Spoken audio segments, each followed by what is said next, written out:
Thank you for tuning in to another episode on the Scouse Oracle channel. I truly appreciate it. Today we're going to be talking about the announcements that the government have made in regards to doing a U-turn on the digital ID card, what's changed, and most importantly, what hasn't. If you can hit that subscribe button, I'll truly appreciate it.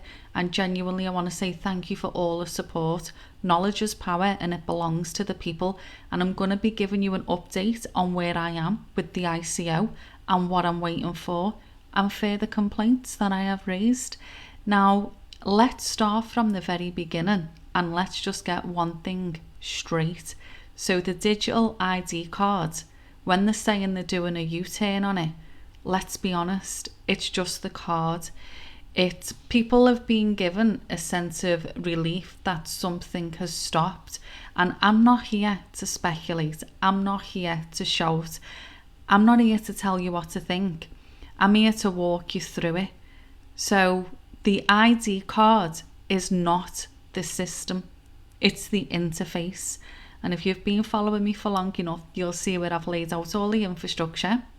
It is the most visible, most controversial, most politically risky expression of a much larger infrastructure. So cards are easy to debate, they're easy to oppose, they're easy to scrap. But the identity system, it doesn't need a card. It needs identity verification, credentials, monitoring, contracts. And as you know, I've been showing them all. So when the government is announcing a U-turn on a card, the only meaningful question is, well, what's still happening underneath? Is that all still ongoing? So what's not changed is the gov.uk1 login, the digital wallets and credentials, including the digital veteran card, including the biometric verification, liveness checks, likeness checks. These are already embedded into the workflows. They didn't pause for any announcement. So the new contract, which I've shown briefly, is the observability and monitoring. Now, this is a live procurement for observability tooling, which means a system-wide visibility. So identity journeys, performance, behavior. You don't build a tool for that when you're abandoning something. So we also have the TS4 framework contract.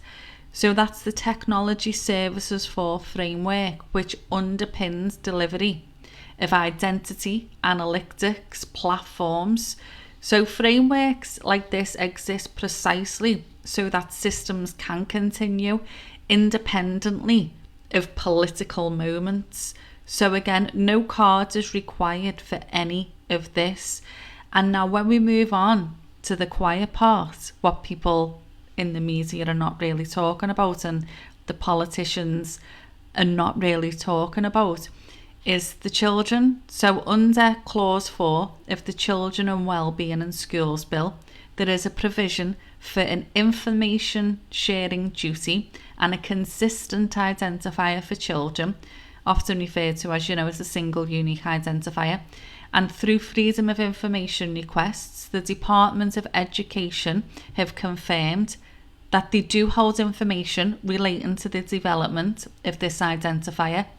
But bear with me, this was after an internal review. Obviously, I had to go back and forth, including internal briefing. They've got planning documents, they've got material used to support this policy development for a pilot. That information exists, but it's being withheld under Section 35 of the Freedom of Information Act because it relates to the formulation of government policy. So at the same time, the departments are confirming there's no data protection impact assessment for clause 4. Why? Because processing is said to occur locally. But here's the issue that I've got. A consistent identifier for children is not a local risk. It's a system level design choice.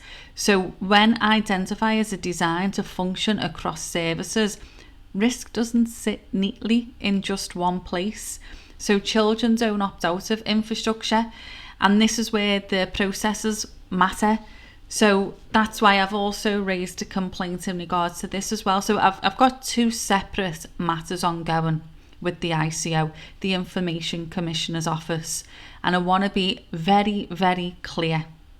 I have submitted a formal complaint regarding the single unique identifier under the Children Wellbeing in Schools Bill.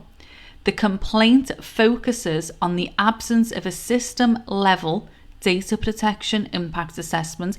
By the way, there is absolutely nothing stopping you guys from asking these same questions. Fragmented accountability, whether Article 35 and 36 of UK GDPR are being properly applied. This is not about intent, it's about safeguarding. And the second one is separately, I've requested an internal review of the ICO's handling of Article 36 prior consultation. So if you've been following me, I've briefly told you about the response I received from the ICO, because it's a large-scale identity verification scheme, so including companies, house identity verification and the digital veteran card. So it's a different issue, a different case, a different regulatory question. Both are ongoing, and both of this exists because oversight often follows systems, not announcements. So the part that I find uncomfortable with the digital ID card is symbolic. People seeing this as a win. MPs celebrating this. People thinking, oh yeah, well, they fought for it and now they've done a huge U-turn and this is a win. But symbols aren't where power sits. Power is sitting right now in standards, contracts, identifiers, normalization. Removing this card, removing the interface does not remove the capability. And this is why I keep reading the documents, the tenders, making freedom of information requests and regulatory correspondence, because we're gaining that paperwork. And not because I expect everyone to agree with me. It's because reality doesn't disappear because it is invisible. When this card is being removed, the system has still remained. So it's the system. You need to keep looking at the system.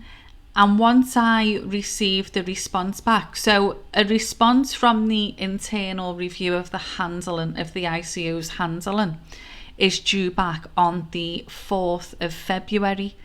And I have done a booklet. I have done a free educational booklet.